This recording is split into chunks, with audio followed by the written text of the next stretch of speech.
So thanks a lot, man. Welcome to the block party. My name's Seth Kushner. I was doing this with Dan Girardi, but he's moving back to Canada during all this nonsense. So I'm flying solo. So I want to know, tell me probably about the last 2 months, what has your life been like? Because obviously you switch teams, Corona's going on, you're in New York. Like, how can you summarize the last couple of months of your life? It's been wild. I mean, there's been obviously leaving Buffalo down to Tampa with a whole new opportunity and a lot of excitement, and then you finally get your feet a little wet.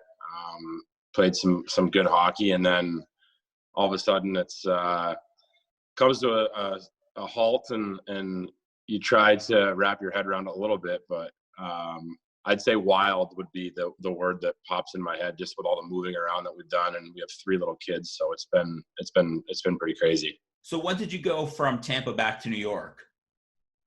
Basically, a week after it started to really come out that this virus was, starting to hit the U.S. pretty hard. 3 kids under 4 years old, so our house is busy, but we were in a condo there, and it just wasn't the most ideal setup for us. So we came back to my hometown of Messina, New York, and we have a nice piece of property here where the kids can kind of roam around, and we can quarantine up here. It's pretty isolated, so it's not a bad place to quarantine. Now, I read when you came to town a couple of things about you, and one is that I think you said one of your daughter's favorite movies rotates between Frozen and Moana. Yeah. Okay, have you cried during any of those movies? No, but I definitely find myself humming some of the songs or walking around, and it just like gets stuck in my head. She's gone through a few different phases. She went through an Aladdin phase when the new movie came out. So every once in a while I'll be listening to my Spotify, and there's a few like songs on there that'll switch from what I like to listen to Will Smith rapping on some Aladdin soundtrack and DJ Khaled. So it's always a funny little thing. That's not too bad. My daughter's 3, so she's been watching Moana and Frozen forever, and now Frozen 2. But I don't know. Do you know about Blippi? Have you watched this guy yet? Yeah, I have. Yeah, he's pretty popular, and he was popular for a while. My nephew's just starting to get into it, so he's put a stop to it in our household. So what's that? You got to put a stop to it. This guy's bad news. Like I yeah. can't. My daughter's barely 3, and she tells me, I'm talking to my wife, who said something about Instagram, and she goes, Blippi's on Instagram. And I said, yeah. This is exactly why this guy should not be on in our house. He's bad news. I don't know what he's doing on there. Yeah, my daughter Mila, she'll be 4 next month, so she's starting to catch on to a lot of things. So we got to be kind of conscious of what she's watching. These kids nowadays, they're way too smart for us. Well, the only reason I asked is because I cried at the end of Moana. I don't know, it just gets me. I think Frozen's a horrible movie. But Moana really touches me for some reason. Yeah, I haven't gotten emotional in the movies, but they're definitely some good storylines. So, Zach, when's the last time somebody called you Zachary? Probably a few days ago. My mom. Is it your mom? Okay. My mom calls me Zachary every once in a while. No one really calls me Zachary other than my mom. I remember growing up, if she said Zachary Michael, which is my middle name, I was in some serious trouble. So whenever I hear Zachary, I'm always a little, I guess my attention kind of goes up. Well, because I saw your email address, and I'm like, there's no way anybody's calling this guy Zachary. So I honestly, like, I tried to do my name and like a few numbers, and I don't know how many Zach Bogosians are out there, but it wasn't available, so I had to do the full name, Zachary. Zach, listen, when you came to town, obviously a huge Lightning fan, and I was reading up on your situation, and they said the Lightning are getting a guy with snarl. And I got to tell you, I don't know what the hell that means. Can you tell me what snarl means to you, and do you bring it to the table? So snarl, I guess, would be someone that brings a little bit of grit, I guess, a little bite to their game. So I do like to play a physical style. I think over the last few years, Tampa has been such an exciting team to watch, and they have so many skilled players, and it's always good whenever you can come into a team and try to be a role player and be relied on for stuff like that. So I do enjoy the rough stuff. Obviously, it's not the game isn't what it used to be, even when I first came in the league 10, 12 years ago. But there definitely is a time and place for it, and it can win you hockey games for sure. If you were a GM in 2008 and you had the first pick in the draft, who would you take number 1 overall? Not me. I would pick Stammer. He was a unanimous number 1. Obviously, Drew Doughty was in that draft as well, and he's had a heck of a career. A lot of respect to both of those guys, what they've accomplished. Obviously coming up to the ranks, playing against them in junior. We always had a fun rivalry, and then just to see their careers take off, it's been fun because not only are they good players, but they're good people too. And I obviously knew Stammer a little bit just throughout the draft stuff, always saying hi. You get a real close look at what he does on a daily basis, what type of person he is, and the leader and player. It's special to watch, and it's been fun being his teammate, even though it was a short, few weeks. Hopefully we can get things going again and be able to accomplish the goal that we have set for us. When the Bolts first picked you up, did anybody from the team reach out to you? Yeah, Stammer did, Hetty did, just guys that I've played against over the last, I guess 8-10 years. It's been it's obviously a competition out there, but you always respect guys in their team, and any chance you see someone, especially hockey is such a small world, you bump into guys all the time, whether it's on vacation or certain events and stuff, and everyone's super friendly. So it's a tight-knit group, and they definitely, there's a few guys that reached out, but those two were the first two to reach out to me. Now, going back to that 08 draft, what kind of pressure was there on you coming in as the number 3 draft pick overall and a first-round draft pick, if you did feel any pressure? Yeah, I mean, anytime you get drafted high, or not only drafted high, but just drafted in general, obviously you want to, live up to that, and you want to make the people that, took a chance on you or selected you proud and know that they made the right choice. So anytime you come in I went down to Atlanta right after basically development camp. So I had just turned 18. I was 17 turning 18. So I was very, raw and green and it was kind of just thrown into the fire. But as far as pressure wise, I think that varies market to market, team to team. Atlanta wasn't a huge hockey market, but there was a lot of really good people that were working within the organization, and they welcomed me with open arms, and it was.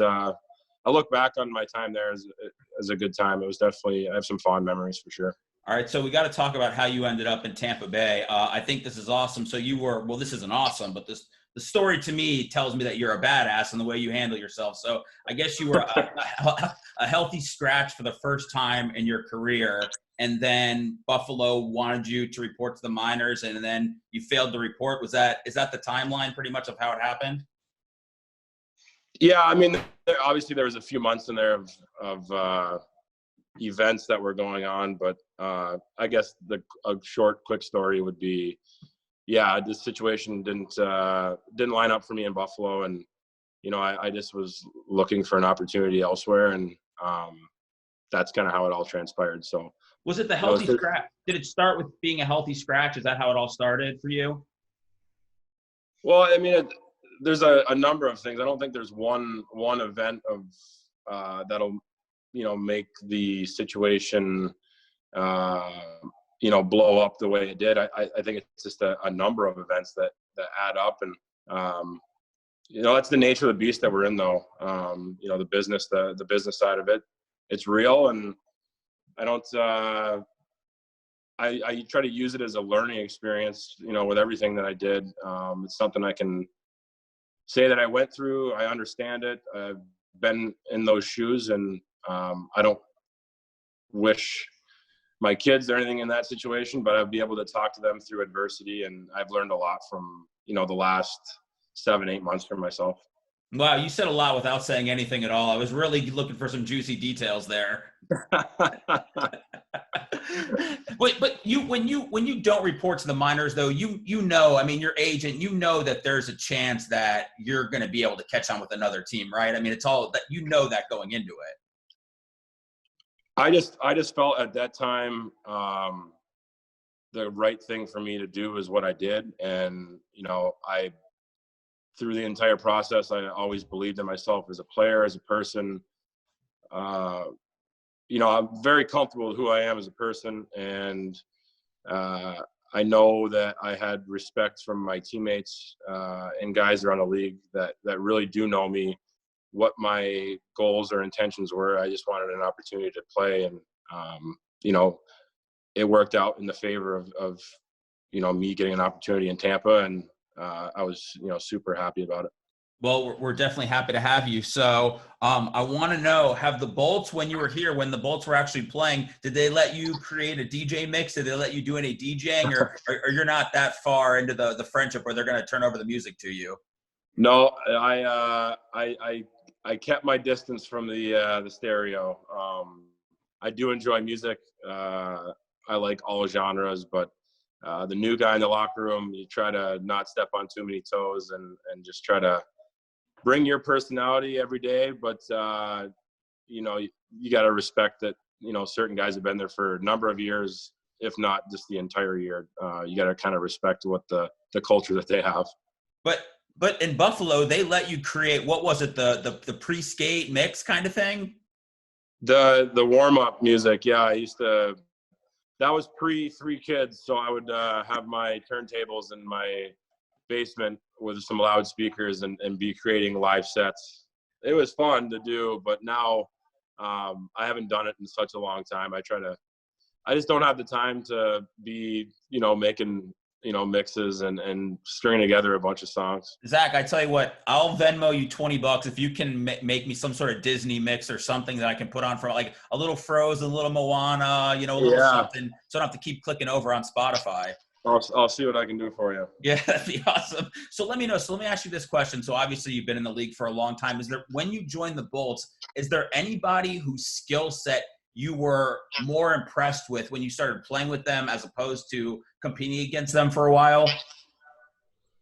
Yeah, for some reason, when I was in Buffalo, a lot of our high intense games were always against Tampa. It was always emotional games. Obviously, from an outsider looking in, you have, some forwards that are, some of the top skilled forwards in the league, but you just get a chance to see guys up close. Like, we have so many good players on our team that are just like, maybe on our team they're second or third liners, but on any other team they're probably, definitely in the top 4 or 5 role in, on a lot of other teams. And just to see like a guy like Pally or like people that you don't really like pay attention to a ton, but then you finally get a chance to see them up close and on a nightly basis, a daily basis, your respect and appreciation grows.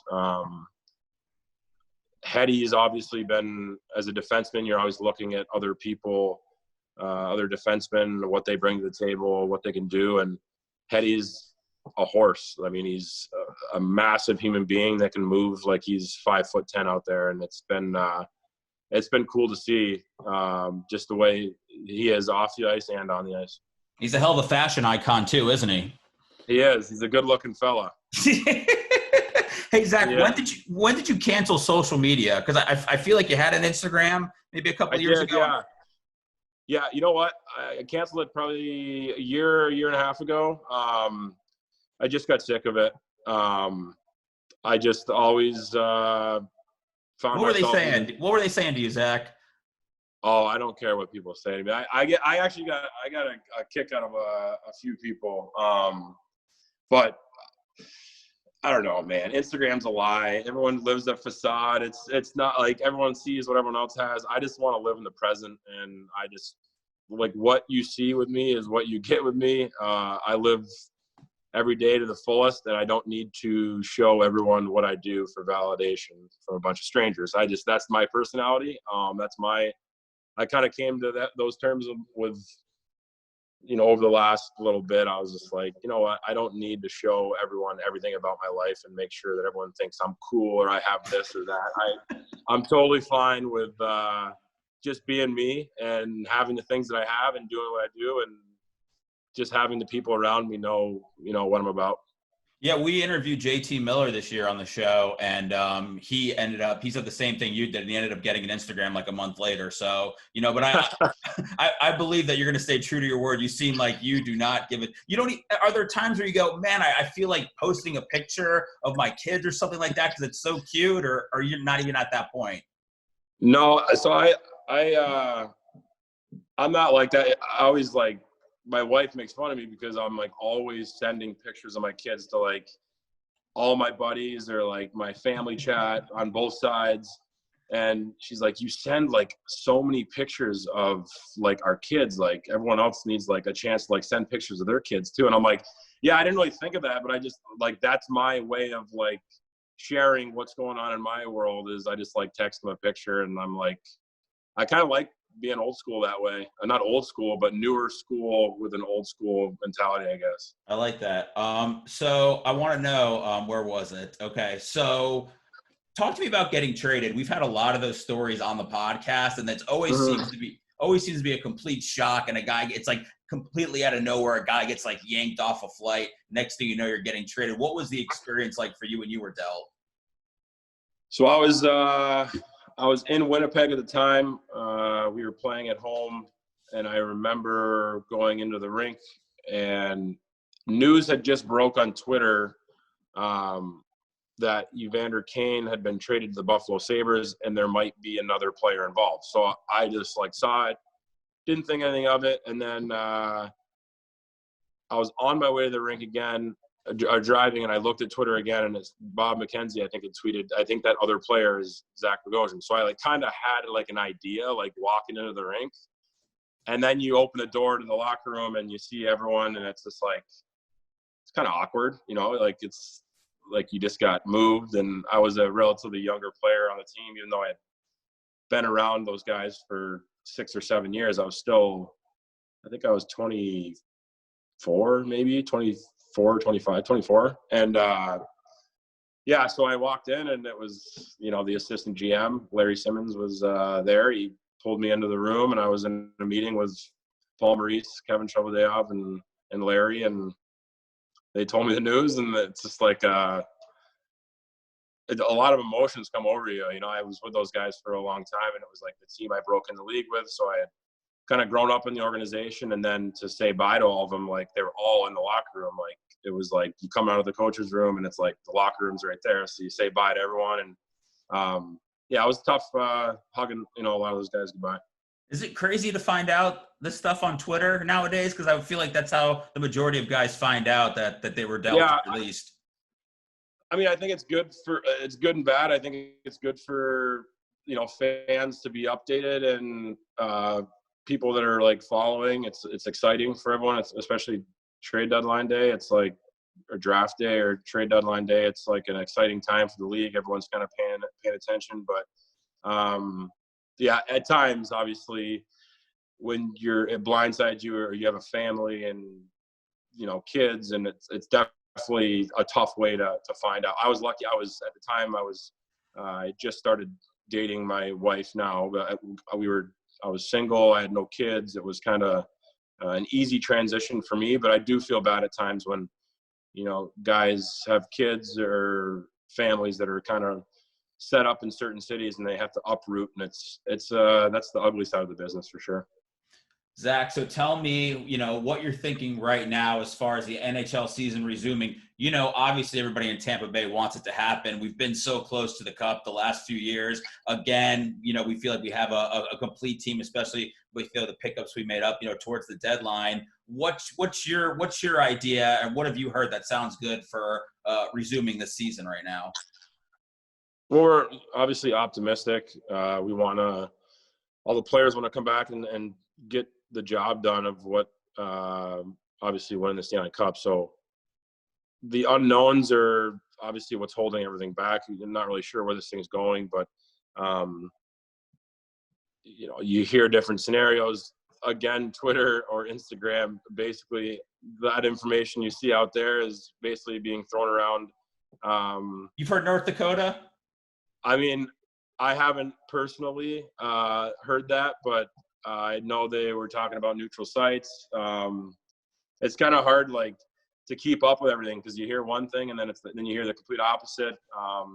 So you hear certain states are doing certain things. There's a lot of obviously unknowns, but mentally you're staying in the kind of game mode where you're ready to go when called upon, and that might not be in 2 weeks, it might be a month, it might be 2 months, but we do have a job that we want to get done, and we can't lose sight of that for sure, even with all this going on. And are you 100% okay playing in front of an empty crowd, in front of no audience? I want to win. I mean, that was the whole, part of me, going through what I went through last year is just, I want to win. I want to be in a good opportunity. I want to be a solid team that's, making a run for the cup. And at the end of the day, that's why you play this game, is to win. And, obviously I thought we had the best chance of doing that. I thought Tampa had the best chance of doing that. That's obviously why I wanted to come here and try to help out any way I could. But yeah, it's definitely, it's exciting to think about the team that we have assembled. We just need to be able to go out there and play. Let me let you off with this one, and then I'll let you get back to your family and, quarantining out and all that stuff. What do you think, Zach, is the most overrated stat in hockey? That's a good question. Overrated, I think probably throw in, plus minus is tough. Like, there's a lot of times that, you're on the ice and you're just like eating a minus for like something that you really had nothing to do with. And then there's other times where, you look at some of like the advanced stats or whatnot. I don't really look into those, so I don't really know how to explain those too much. But like a Corsi, you come over the red line and shoot on net. I don't know how that works. Like, well, I was actually talking to Phil Esposito the other day, and we talked about you and how well you've been playing since you came over. And he said that he hates plus minus. He said that they should get rid of it. He said it means nothing. He goes, a guy steps on the ice, they score, he gets a minus for that. He told me something interesting. He said the teams keep their own plus minus, and they decide kind of who's responsible for a goal and all that. So that was news to me. As they should, because if you look at any goal that's scored in the NHL, it's not just the guy that grabs the puck and shoots it. There's 7 other things that lead up to it. It could have started below the far goal line. There's a mistake happens there, and then another mistake. It kind of snowballs downhill. So that's kind of how we look at it. Like, as a team, you always look at what you can do better if it could be prevented maybe 2 or 3 or 4 plays before that. And then you go from there. But plus minus for us is, it's a stat that I'm not really sure how much weight should be put behind it. You can say it. You can say it's a BS stat. It's all right. Yeah, I'm not a big fan of it. Probably because mine sucked in the past too. So I don't know. Maybe. Who knows? Zach, that's why I asked you that question. I wanted you to say plus minus. That was the whole reason I asked that. So that's the first thing that popped in my head, and then obviously the other, like the advanced. I don't know enough about the advanced stats to even like comment on them. Hey, listen, Phil Esposito said he was like a plus 90 one year, and he still said the whole thing's a bunch of nonsense. So I wanted to let you know you're all good in Phil Esposito's eyes. Perfect. Well, Zach, that's listen, yeah. What's that?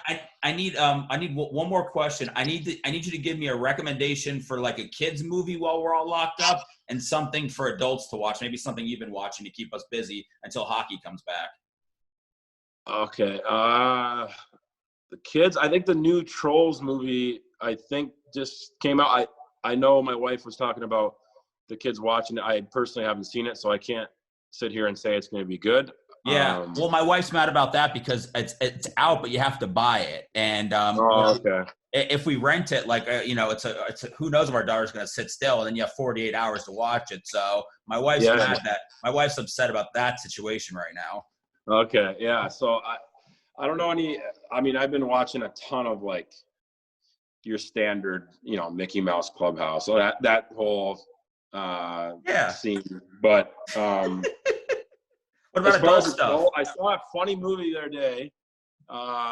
It was on Netflix. It was called I think it was like Love, Marriage, Repeat. Olivia Munn's in it. Okay. And, it's a funny. It's a wedding. Like the whole scene is just like one, or the whole movie is like one wedding, and it's pretty funny. I have probably maybe a different sense of humor. It's a pretty dumb sense of humor. So I thought the movie was like great. So well, me and my wife watched it. I was dying laughing the entire. Hey, that's all. You're not watching Tiger King or anything, are you? I have watched that too, actually. You like that? I don't know. I don't know if like would be the word, but it's interesting. It's disturbing. The whole thing's disturbing. I feel sorry for everybody involved. Yeah, I'm definitely not a cat person. That's for sure. Well, listen, man, when you get back to town and we get this up and rolling, if you want to open up a roadside zoo with me or anything, I feel like we can be great business partners. I think that could be an amazing, amazing venture for us. Zach, listen, man, stay safe. Take care of the family. I believe that we're going to get hockey up and running, and you're going to be a key part in helping bring home that Stanley Cup that we've been chasing for the last few years. So I appreciate you doing the Zoom interview with me, man, and hopefully we can meet face-to-face when you get back in town. Yeah, awesome. Thanks for having me, man. That was fun. Thanks, Zach. I'll see you, dude. Yeah, good stuff. All right, see ya.